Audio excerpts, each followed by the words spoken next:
Destination, mid-tier.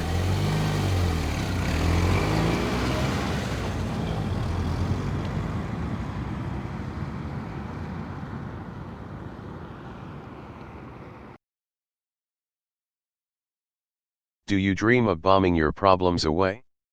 Do you dream of vaporizing your enemies from the comfort of your home? Well, look no further, our generous sponsor Boeing has just the thing for you. Want to drop those pesky air raids like a certain failed launch? Done. Want to drop bombs that hit as hard as a certain failed jumbo jet? Done. For the low price of signing your soul to the RNG gods, you can get the land-based aircraft support package. Boeing. It's safe, we swear. Let's cover how LBAS works. You will have access to at most 3 bases for maps which allow for LBAS. Each base will allow for a squadron of 4 unique planes each size of 18. Each base can have their orders set to sortie, defense, retreat, and rest. For most of your time you will either set your bases to sortie or defense.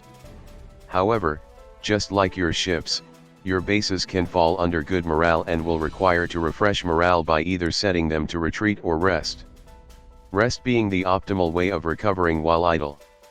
Of course, just like how you will lose planes to enemy AA fire with carrier-based planes, so can you with your LBAS planes. You will be able to refuel and resupply your bases manually to recover your losses. You cannot change base orders mid-sortie. Once set to a certain order and your fleet enters the map, the orders are set until the fleet leaves.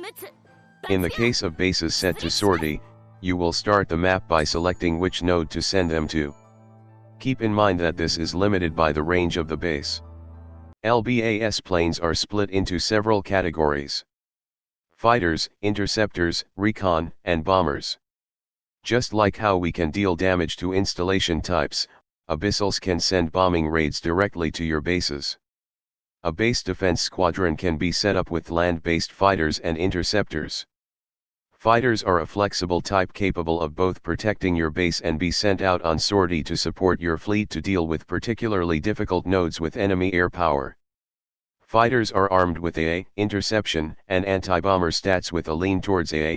These 3 combined allow them to be effective in defense over normal carrier-based fighters, which only have AA. Fighters will usually have ranges of 5 or greater, allowing them to have decent reach in most map sizes.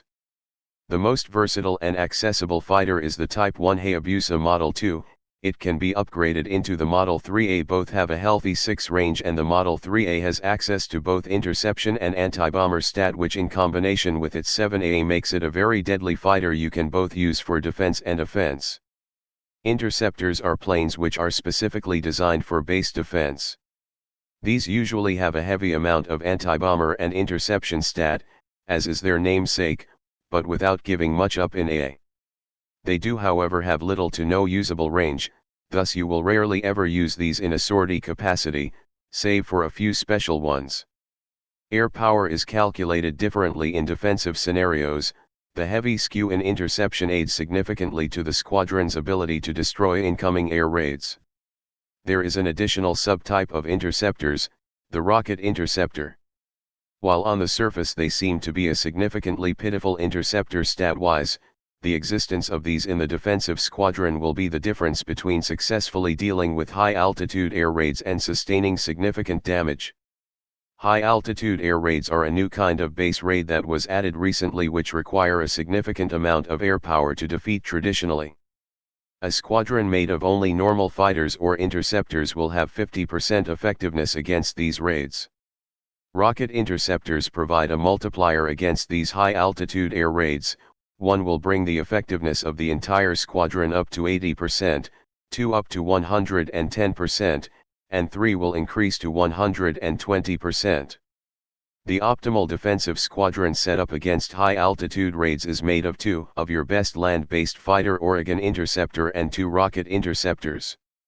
Currently, rocket interceptors are either quest or event-only rewards, with the quests being relatively high difficulty. Land-based recons are a new addition to the family. These extend the range of the squadron it is assigned to and adds a multiplier to its air power and damage output. Seaplanes and large flying boats like the TDI are capable of range extensions and can be assigned to bases as well. However, only the land-based recon can provide multipliers. Currently these recons are also quest and event-only rewards. Bombers are the star of the land-based planes. These are large heavy bombers with massive range and are mainly used in an offensive capacity. Bombers come in two subtypes, Standard and ASW. The standard land-based bombers bring large amounts of torpedo and bombing power to strike both surface and installation abyssals. Each sortie base will strike twice and LBAS will always start the battle, thus these bombers will be one of your greatest assets, especially against event map bosses. However, unfortunately these bombers are not quite so effective against subs which you will encounter during events and of the more powerful kind. This is where the land-based ASW bombers come in. While they bring a far weaker complement of torpedo and bombing power, they make up for it in ASW power along with a great range.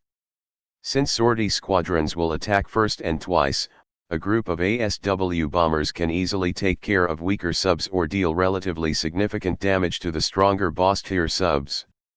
This can help your fleet handle submarine fleets and mitigate incoming damage by having opening damage deny enemy opening and slash or closing strikes. Of the two types, ASW bombers are unfortunately event-only rewards. Occasionally there are time-limited quests which will reward these, but they are few and far between. However, the standard bombers are craftable.